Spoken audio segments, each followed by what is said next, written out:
Hello guys, कैसे हैं आप लोग। आज का जो टॉपिक है वो है properties of haloalkanes and haloarenes. इससे पहले हम लोगों ने physical properties of haloalkanes और हेलो एरिन्स पढ़ चुके थे, रीड कर चुके थे और मैंने वीडियो अपलोड कर दी थी।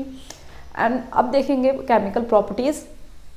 तो सबसे फर्स्ट जो टॉपिक है स्पेशली हेलो एल्केन के बारे में अंडरस्टैंड करेंगे, समझेंगे कि हेलो एल्केन्स कैसे रिएक्शंस करता है। रिएक्शन ऑफ हेलो एल्केन्स, जो हेलो एल्केन्स है रिएक्शन करेगा वो 3 टाइप से। फर्स्ट जो है आपका, इसको बोलते हैं nucleophilic substitution, elimination reaction.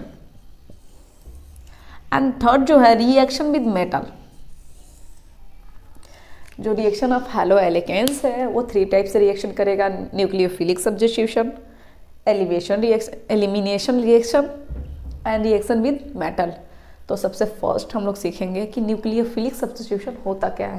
Reaction में कोई भी न्यूक्लियोफाइल दैट मीन्स उसके ऊपर माइनस चार्ज हो, वो जब haloalkanes that means RX इससे रिएक्शन करता है तो हैलोजन को रिप्लेस कर देता है, सब्स्टिट्यूट कर देता है, ठीक है, उसे बाहर निकाल देता है और खुद ही इससे क्या बना लेता है, बॉन्ड बना लेता है। सॉरी, यहाँ पे NU होना चाहिए, NX निकल जाएगा आपका। इस तरीके के रिएक्शन को जहाँ पे न्यूक्लियोफाइल हैलोजन को रिप्लेस कर दे, हटा दे, उसको सब्स्टिट्यूट कर दे और खुद उसके प्लेस पे आ जाए, उससे हम बोलते हैं न्यूक्लियोफिलिक सब्स्टिट्यूशन रिएक्शन। उसे क्या बोलेंगे, न्यूक्लियोफिलिक सब्स्टिट्यूशन रिएक्शन, ठीक है। न्यूक्लियोफिलिक सब्स्टिट्यूशन रिएक्शन होता है वो 2 टाइप्स का होता है। पहला होता है सब्स्टिट्यूशन न्यूक्लियोफिलिक बायोमॉलिक्यूलर, उसको बोलते हैं SN2 और इसे हम बोलते हैं SN1, ठीक है। इसमें ऐसे और इसका नाम है सब्स्टिट्यूशन न्यूक्लियोफिलिक यूनिमॉलिक्यूलर। तो इसमें सब्स्टिट्यूशन न्यूक्लियोफिलिक बायोमॉलिक्यूलर क्या होता है, कैसे होता है, तो देखिए आपको मालूम है हम हेलो एल्केन पढ़ रहे हैं। हेलो एल्केन्स मीन्स हाइड्रोकार्बन के साथ हाइड्रोजन जुटे होंगे। तो जब भी कभी RX जो होता है दैट मीन्स जैसे CH3Cl को ले लो और ऐसे कंपाउंड को लेते हैं जिसके ऊपर माइनस चार्ज है, तो हमने ले लिया OH माइनस, ठीक है। अब जब इसका रिएक्शन कराते हैं तो ये जो है, आप इसको देखिए, इसको अगर हमको लिखना होगा तो क्या मैं ऐसे लिख सकती हूँ, ऐसे मैं लिख सकती हूँ Cl H और H। जब ये अटैक करेगा तो ये जो OH है, जैसे यहाँ पे Cl अटैच है तो OH इस साइड अटैक करेगा, इधर की साइड अटैक करेगा, ठीक है। अगर अटैक कर रहा है तो क्या होगा, OH माइनस और इससे ये बॉन्ड है आपका, एंड यहाँ पे Cl है। और देखिए Cl जैसे यहाँ से निकलेगा, Cl यहाँ से जैसे निकलेगा, कार्बन के साइड जो इलेक्ट्रॉन है उसे लेके निकलेगा, किसके फॉर्म में, माइनस के फॉर्म में, ठीक है। अगर यहाँ से Cl निकलता है तो माइनस के फॉर्म में निकलेगा, इसके ऊपर प्लस आएगा, इस पे ऑलरेडी माइनस है, तो दोनों क्या होंगे, बॉन्ड बना लेंगे। तो देखिए अगर इसके एक और आगे हम फॉरवर्ड डायरेक्शन में रिएक्शन को मूव कर रहे हैं तो क्या हो जाएगा आपका, CH3O लिख सकते हो इसे। हाइड्रोजन पे कोई इफेक्ट नहीं आया, Cl निकल गया और यहाँ पे देखिए Cl माइनस जो है हैलोजन सब्स्टिट्यूट हो गया, ठीक है। तो अब बोलोगे कि इसे CN2 क्यों बोलते हैं, तो देखिए ये जो रिएक्शन है ओनली एक कंपाउंड पे डिपेंड नहीं करता है, ये रिएक्शन दोनों, इस कंपाउंड और इस कंपाउंड दोनों के कॉन्सेंट्रेशन पे डिपेंड करता है, ठीक है। इन दोनों की कॉन्सेंट्रेशन पे डिपेंड करता है। और एक और चीज़, ये रिएक्शन अलग अलग नहीं होता, first step, second step, third step पे नहीं होता, दोनों ये जो रिएक्शन हो रहा है साइमल्टेनियसली होता है, मतलब एक साथ होता है, एक साथ होता है। ये नहीं कि ये अलग हो रहा है, ये अलग हो रहा है, दोनों रिएक्शन एक साथ हो रही है। जैसे ये निकलेगा वैसे ये उस प्लेस पे आके अटैच हो जाएगा, ये इधर से जुड़ रहा है और इधर से ये निकल रहा है, और लास्ट में क्या बन जाएगा, मेथेनॉल और क्लोरीन निकल जाएगी। ये है आपका सब्स्टिट्यूशन न्यूक्लियोफाइल बायोमॉलिक्यूलर SN2। अब देखेंगे सब्स्टिट्यूशन न्यूक्लियोफिलिक यूनिमॉलिक्यूलर, जिसे बोलते हैं SN1 या SN फर्स्ट। इसमें किसी कंपाउंड से मैं रिएक्शन करा रही हूँ, जैसे कि मैंने करा दिया CH3 का होल थ्राइस NC, और ये आपका Br हो गया। इसका रिएक्शन मैंने OH माइनस से कराया, OH माइनस से कराया। तो देखिए अब इसका जो आएगा आउटपुट, ये आप बोलोगे कि यही आएगा।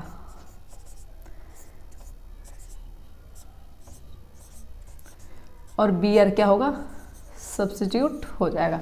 बट इसका मैकेनिज्म देखें, हम इसका मैकेनिज्म देखेंगे फिर आप समझोगे कि ये क्या हो रहा है। इसकी मैकेनिज्म देखिए, पहले क्या होगा, जो CH3 है, CH3 का होल ट्वाइस, इसको मैं एक्सपेंड करके लिखती हूँ। एक C है, यहाँ पे मैथिल ग्रुप, यहाँ पर मेथिल ग्रुप, और यहाँ पर भी मेथिल ग्रुप ऐड है, और ये Br है, ठीक है। जब OH माइनस से रिएक्शन कर रहा है तो सिंपल सी बात है, ये माइनस में निकलेगा और इसके जगह पे ये चला जाएगा। लेकिन इसकी मैकेनिज्म हम देख रहे हैं। मैकेनिज्म में तो आप देखोगे कि सबसे पहले क्या होगा, ये इलेक्ट्रॉन लेके निकलेगा। ये जो स्टेप होता है स्लो स्टेप बोलते हैं। ये जो आपका फर्स्ट स्टेप है वो स्लो रिएक्शन करते हैं, स्लो रिएक्शन बोलते हैं या स्लो स्टेप बोलते हैं, स्लो रिएक्शन होता है इसमें। ये क्या होगा, Br यहाँ से निकलेगा, तो ये क्या बनेगा आपका CH3 और इसके ऊपर प्लस साइन, और Br निकल गया, ठीक है। लेकिन हमने तो OH से रिएक्शन कराया था ना। नेक्स्ट स्टेप में क्या होगा,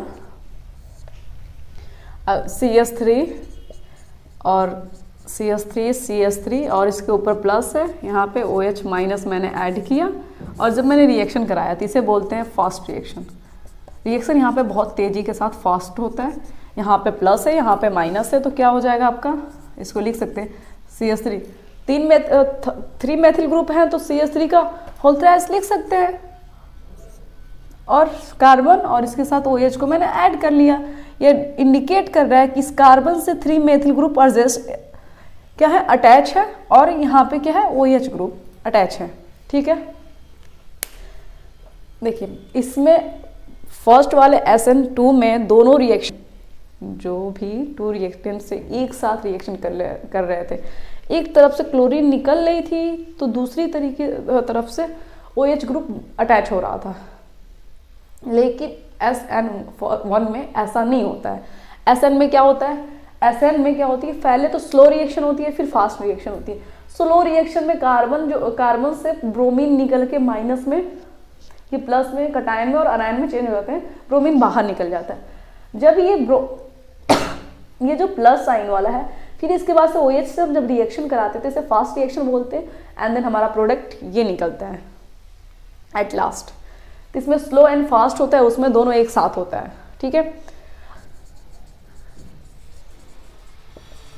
मोर स्टेबल, फिर सेकेंडरी हैलाइड, फिर टर्शियरी।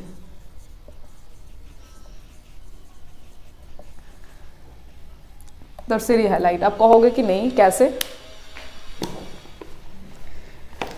आप कहोगे कि मैं बिलीव नहीं कर रहा हूँ कैसे, या आप इसे प्रूफ करें, तो मैं प्रूफ करती हूँ। देखिए CH3I से अगर OH का रिएक्शन कराते OH माइनस का, तो क्या होगा, अगर हम अटैक करेंगे तो आप इस तरीके से देखोगे, एक H यहाँ और ऑन, यहाँ पे आपका CI है और यहाँ पे OH माइनस है, यहाँ पे ये अटैच होगा, यहाँ पे ये निकलेगा, दोनों वर्क एक साथ हो रही है। बट सेकेंडरी में देखिए, अब यहाँ पे मेथिल ग्रुप अटैच है, तो यहाँ पे क्या होगा, H,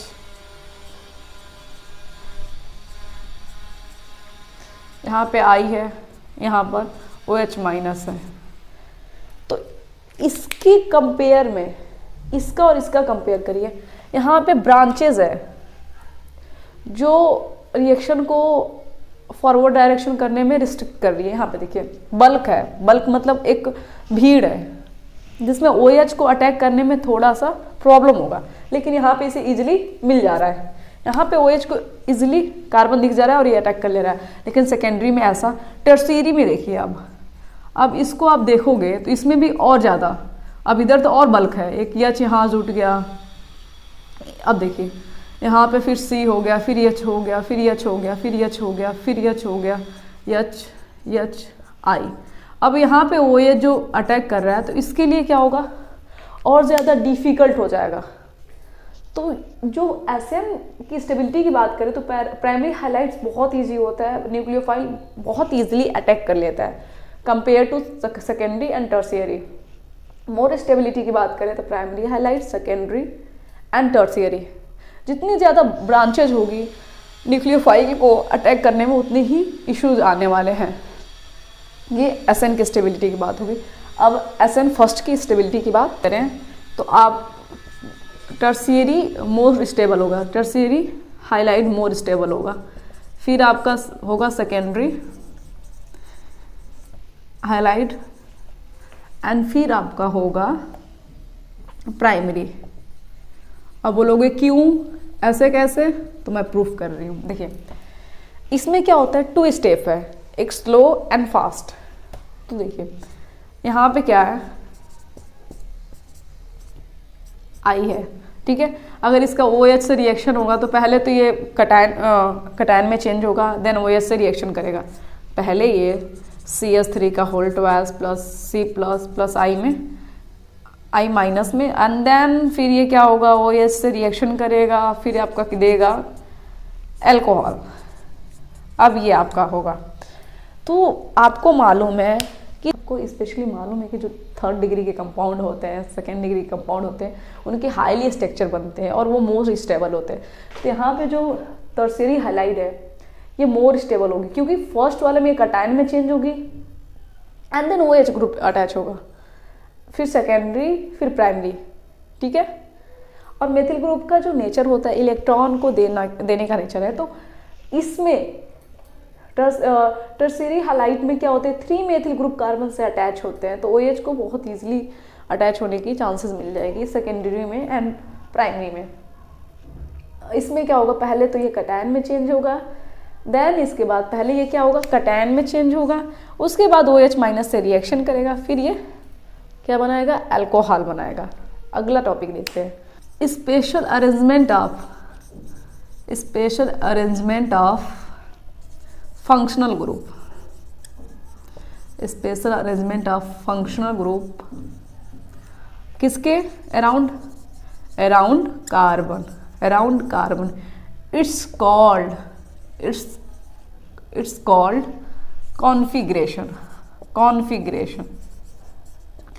कह रहा है कि इस तरीके से फंक्शनल ग्रुप का कार्बन के अराउंड अरेंजमेंट कर दिया जाए। स्पेशल अरेंजमेंट सबसे डीफर और स्पेशल अरेंजमेंट हो फंक्शनल ग्रुप का किसके अराउंड, कार्बन का, उसे ही हम क्या बोलते हैं, कॉन्फिगरेशन। अब देखिए ये मान के चलिए एक मिरर है, हम देखिए ये कार्बन है आपका, इससे मैंने Br को अटैच किया, यहाँ पे Cl हो गया, यहाँ पे I हो गई और यहाँ पर H। अब इसका ही स्पेशल, अब देखिए फिर यहाँ पे Br होगा, इसका जस्ट जैसे नहीं होता है हम मिरर में कोई चीज़ देखते हैं उसका जस्ट अपोजिट दिख जाता है, वैसे ही है। तो फिर क्या होगा, सेम Cl इस साइड, फिर ये I और यहाँ पे आपका H। Br Cl I क्या है, फंक्शनल ग्रुप है। Special arrangement of functional group around the carbon is called configuration. Elimination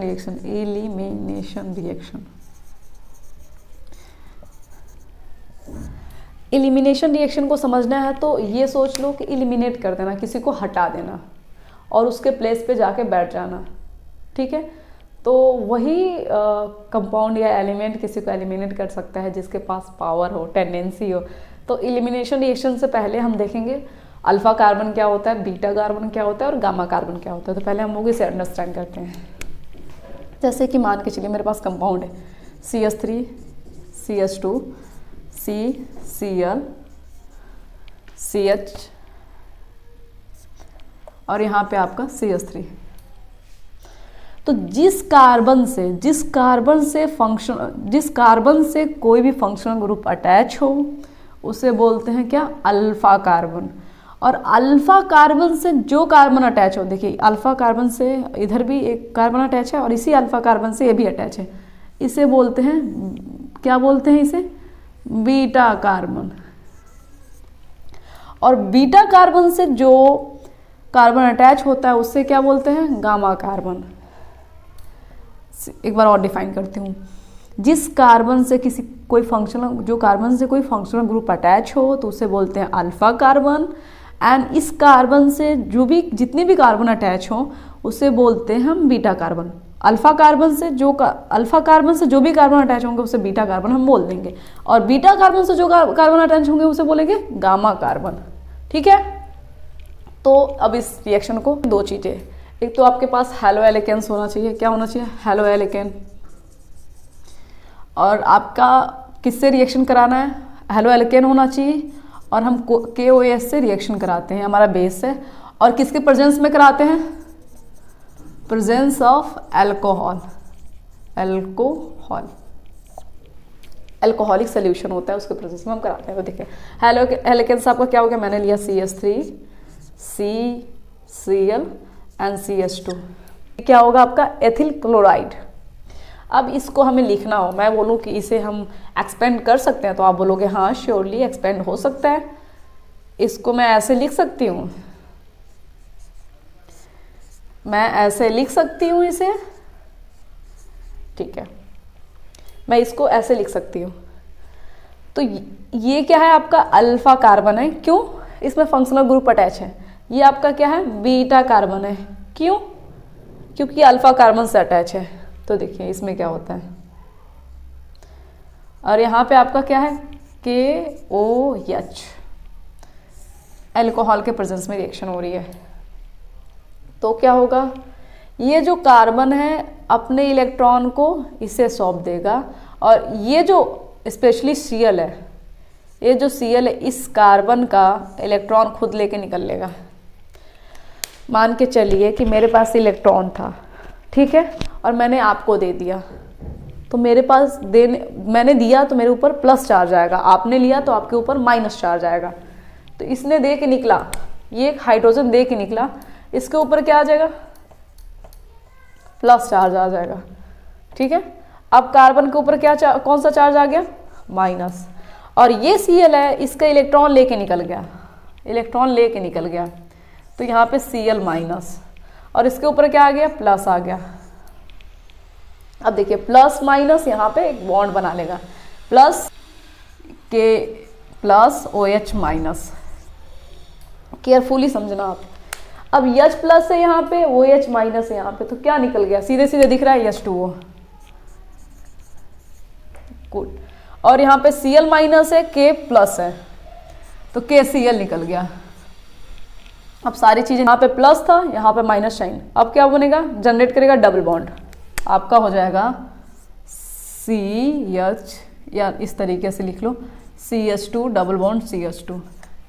समझे हो ना कैसे क्या है, यहाँ का हाइड्रोजन अपना इलेक्ट्रॉन दे के निकल गया माइनस प्लस में, यहाँ पे माइनस था H2O, और यहाँ जो था Cl इसका इलेक्ट्रॉन ही लेके निकल गया, K प्लस में था, Cl माइनस में KCl निकल गया, यहाँ पे प्लस यहाँ पे माइनस, डबल बॉन्ड जनरेट कर देगा। तो पहले तो मैं इसे एग्जैक्ट सही पोजीशन में लिखती हूँ, नहीं तो आप लोग कंफ्यूज हो जाओगे। ये था और यह बन चुका है, एक हाइड्रोजन निकल जाएगा, यस एक 1 Cl निकल जाएगा, तो क्या हो जाएगा आपका 2 हाइड्रोजन इधर और 2 हाइड्रोजन इधर, निकल गया ना। अगर बीटा कार्बन का हाइड्रोजन, ठीक है, बीटा कार्बन का हाइड्रोजन अगर एलिमिनेट होता है, निकलता है, तो उसे बोलते हैं, बीटा कार्बन का जब हाइड्रोजन एलिमिनेट होता है उसे बोलते हैं beta elimination reaction, elimination reaction. ठीक है, अगर अल्फा कार्बन का हाइड्रोजन निकलता तो उसे बोलते हैं alpha elimination reaction. Halo alkane मतलब RX किसी भी मेटल से रिएक्शन करते हैं, कोई भी RX मेटल से रिएक्शन करते हैं, तो उस जो कंपाउंड बनता है उस कंपाउंड को हम ऑर्गेनोमेटेलिक कंपाउंड कहते हैं। इसका जो डिस्कवर था ग्रिगनार्ड ने 1900 में किया था, एंड Mg जो RX है, Mg मेटल के साथ रिएक्शन करता है, तो क्या हो जाएगा आपका RMgX।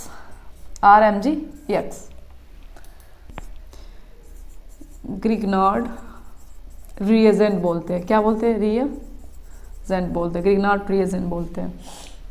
और ये हाईली रिएक्टिव होती है, किसी से भी रिएक्ट कर सकती है, वाटर से भी, एसिड से भी, मैनी थिंग्स, किसी से भी ये बहुत तेज़ी के साथ रिएक्शन कर लेती है। तो हम वाटर से रिएक्शन करा के दिखाते हैं।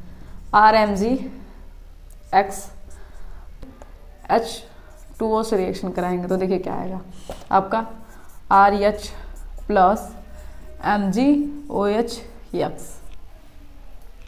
अब कहोगे कि हम कैसे समझेंगे कि MgOX निकलेगा? तो मैं बता दूं आपको, Mg पे 2 प्लस होता है और इसको ब्रेक डाउन करोगे तो H प्लस OH माइनस।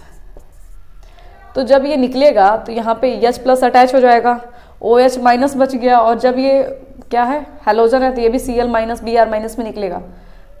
ये Mg के पास 2 प्लस है तो 2, इसे नहीं, इसे देखिए, इसे 2 क्या होंगे, निगेटिव एलिमेंट्स अटैच हो जाएंगे, तो MgOH NX। जब 2 CH3 CH2 एंड MgX होगा ना, तो जब ये निकल जाएंगे तो ये तो अकेला पड़ गया, तो जो हाइड्रोजन यहाँ पे अटैच हो गया तो CH3 CH3 हो गया सेम। अब वर्टिस रिएक्शन क्या होता है? इसमें क्या हुआ है, एल्किल हाइलाइड जो है, मीन्स हेलो एल्केन जो है, किससे रिएक्ट करता है? सोडियम से रिएक्ट करता है, सोडियम से रिएक्ट कर लेता है जो मेटल है। और किसके प्रेजेंस में करता है? कैटलिस्ट के रूप में। यहाँ पे ड्राई ईथर होता है, ड्राई ईथर होता है, यहाँ पर मॉइस्चर की जरूरत नहीं होती, इसलिए ड्राई ईथर का यूज करते हैं। तो देखिए हेलो एल्केन्स है तो आप लिख सकते हैं CH3 Cl, ठीक है। और यहाँ पे आपका हो गया Na। अब यहाँ पे क्या होगा आपका, ऐसे तो कोई मॉलिक्यूल्स तो निकलने, कोई कंपाउंड या कोई प्रोडक्ट तो निकलने वाला नहीं है, तो यहाँ पे आप क्या करिए, 2 से मल्टीप्लाई कर लीजिए। तो यहाँ पे आप क्या निकाल लीजिए, CH3 CH3, आपका क्या निकल गया, आपका एथेन निकल गया। अब कहोगे इसके बाद क्या निकलेगा, यहाँ पे देखिए 2Cl है, Cl पे 2, अब 2Cl है, Cl पे माइनस होता है, तो 2 माइनस हो गया, 2Cl है, तो यहाँ पे सोडियम भी तो 2 होना चाहिए ना, तो आप क्या निकालेंगे, 2NaCl। बस ये वर्टिस रिएक्शन आपका ये फिनिश हो गया। अगला हम जो केमिकल प्रॉपर्टीज़ है वो हैलो एरेंज पे आप लोग पढ़ाई करें, अपनी अच्छे से केयर करें। अभी के लिए तो बस इतना ही। Take care, bye.